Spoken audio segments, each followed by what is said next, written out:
Amis des oscillateurs, bonjour. Aujourd'hui, je vais vous parler d'un circuit intégré qui est vraiment super, qui s'appelle le SI5351A.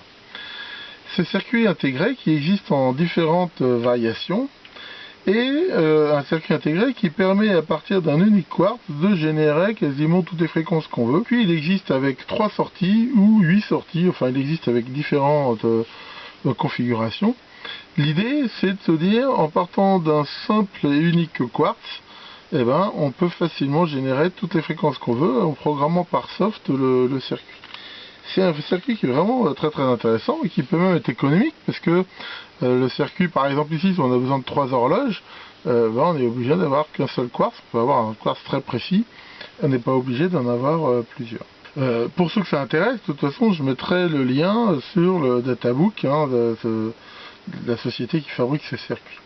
Alors on peut bien sûr acheter le circuit tout seul, mais c'est pas une très bonne idée. Pourquoi? Parce que pour un amateur, c'est un circuit qui, comme on le voit, est dans un boîtier très petit, très difficile à souder. Et en même temps, il est fait pour être alimenté en 3,3 volts, ce qui fait qu'avec des microcontrôleurs, c'est pas forcément facile à utiliser. Alors il y a une société qui s'appelle Adafruit, qui édite une petite plaquette où ce circuit est monté directement, comme on peut le voir sur un petit circuit imprimé, qui contient et tout le système d'alimentation et d'adaptation pour l'utiliser en 5 volts et directement les 3 sorties qui sont faites de telle façon pour pouvoir soit les utiliser comme ça, voire même pouvoir souder dessus des prises SMA facilement. Donc ça c'est pareil, ce module il coûte autour de 8 €. Je pense que c'est quand même plus intéressant de le prendre que d'acheter le circuit tout seul, parce que pour un amateur c'est pas très facile. Alors si on cherche sur internet, on verra qu'il y a beaucoup d'utilisations possibles de ce circuit.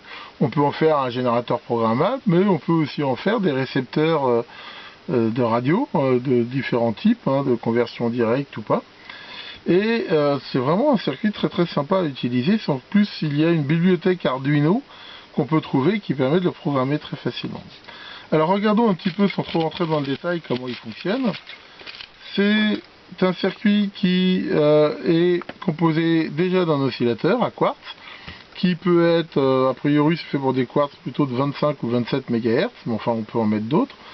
Donc cet oscillateur là derrière va permettre de servir de référence à deux boucles à verrouillage de phase, des phases local loop ici, sachant que ces boucles à verrouillage de phase vont marcher comme des multiplicateurs de fréquences. Elles vont permettre de multiplier la fréquence du quartz dans un rapport de 1, 2, 4, 8 ou voire des rapports fractionnaires, de façon aussi à avoir une fréquence qui va être plus élevée que celle du quartz. Ce circuit peut monter très haut, il peut monter plus de 150 MHz et ça va permettre donc déjà d'élever la fréquence. Une fois qu'on a ces deux fréquences ici disponibles, on a donc 3 ou 8 canaux, sur ce circuit là c'est 3, qui peuvent choisir pour chaque synthétiseur quel PLL ils vont utiliser. Alors bien sûr il n'y a que 2 PLL pour les circuits, chaque circuit peut choisir de se brancher sur la A ou la B au choix. Ensuite, ces circuits-là vont pouvoir rediviser le signal dans un rapport pareil, entier ou voire même fractionnaire, et de façon à avoir ici donc un signal divisé. Donc on va dire que du fait qu'on peut multiplier la fréquence du quartz par X et la diviser par Y, on peut déjà faire beaucoup de données. On peut même, si on veut ici, c'est encore une autre option, pouvoir encore rediviser le circuit, ce qui permet vraiment de descendre vraiment très bas ici en fréquence. Ça c'est pareil, c'est des diviseurs qu'on peut programmer. Il y a même des possibilités intéressantes, on ne va pas rentrer dans le détail non plus, mais on peut aussi régler éventuellement un écart pour avoir des écarts de phase entre les différents oscillateurs. Alors ça peut être très intéressant si on veut faire par exemple des démodulateurs EQ, des choses comme ça. C'est vraiment un circuit super sympa. Et il permet même derrière donc d'ajuster la tension du signal de sortie. On voit ici les amplificateurs ici peuvent être commandés. Et tout ce beau monde se programme par une interface I2C qu'on retrouve ici. Donc très facile à piloter avec un microcontrôleur, un Arduino, ce qu'on veut.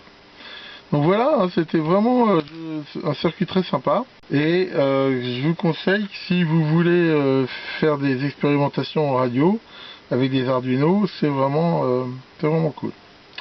Donc voilà, malheureusement on ne trouve pas beaucoup de docs ou d'exemples en français sur ce circuit.